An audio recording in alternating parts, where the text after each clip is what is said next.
Russian President Vladimir Putin is not on a list of delegates set to attend talks in Turkey aimed at ending the war in Ukraine. Ukrainian President Volodymyr Zelenskyy had urged Putin to attend in person for a first face-to-face meeting since the 2022 Russian invasion. Zelenskyy is traveling to Ankara, according to officials in Kyiv. Now, while U.S. President Donald Trump's presence is also unlikely, Secretary of State Marco Rubio has arrived in Ankara ahead of the negotiations. Kyiv has called for sanctions to be imposed on Russia if Putin doesn't participate in the talks.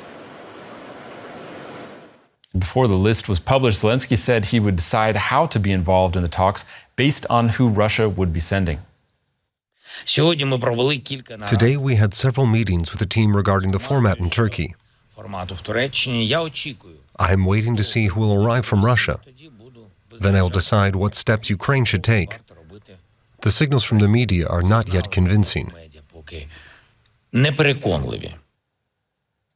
Let's go to Washington, D.C. and talk to our correspondent, Benjamin Alvarez Gruber. So has the Trump administration responded to this yet? So what we're hearing from the Trump administration is what an U.S. official said, that President Trump would no longer join this Russia-Ukraine peace talks in Turkey, is something that was said after the Kremlin announced the Russia delegation that would attend these talks, a list that, as you just said, did not include Russian President Putin. Trump is currently on a trip to Saudi Arabia, Qatar, and the United Arab Emirates. He had floated this possibility of joining the meeting himself if Putin did so. That's also what we've heard from the special envoy of the White House, Keith Kellogg.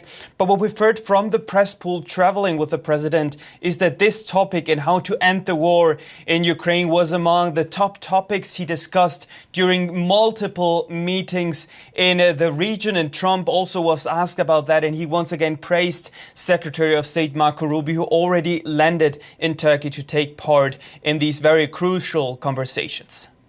Now, some Republicans in Washington, some of them aligned with Trump, but others who are not, they've been calling for a much tougher stance toward Russia even since the beginning. Could this turn U.S. public opinion further against Putin, that he's not going to be attending these talks?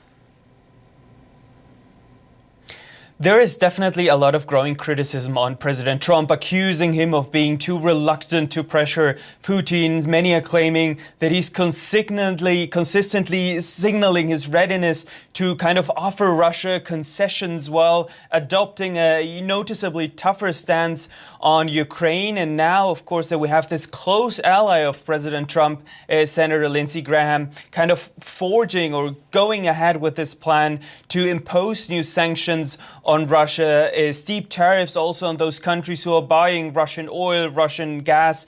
It gets harder and harder for the U.S. president, who has been struggling to fulfill his campaign promise to end the war in Ukraine as soon as possible. And that's because Trump had been telling a story before this that it was Zelenskyy who was reluctant to negotiate a peace with Putin, that it was Zelenskyy that didn't want to meet Putin and bring this war to an end. That seems to be shifting a little bit. Trump at that point had said that he was going to walk away from negotiations if Kyiv didn't join them. Could this be a turning point here? Could this be grounds for Trump to walk away from these talks because of Putin not wanting to join?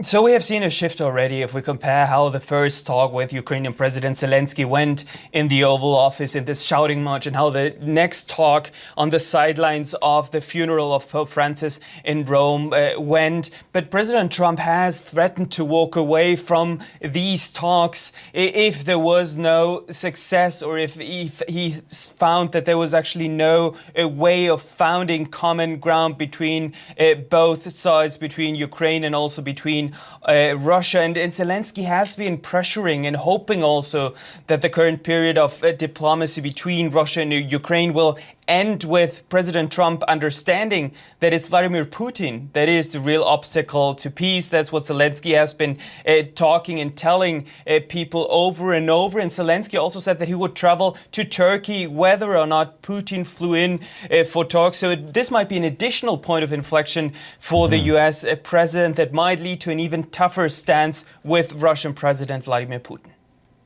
Benjamin Alvarez Gruber in Washington, thanks as always.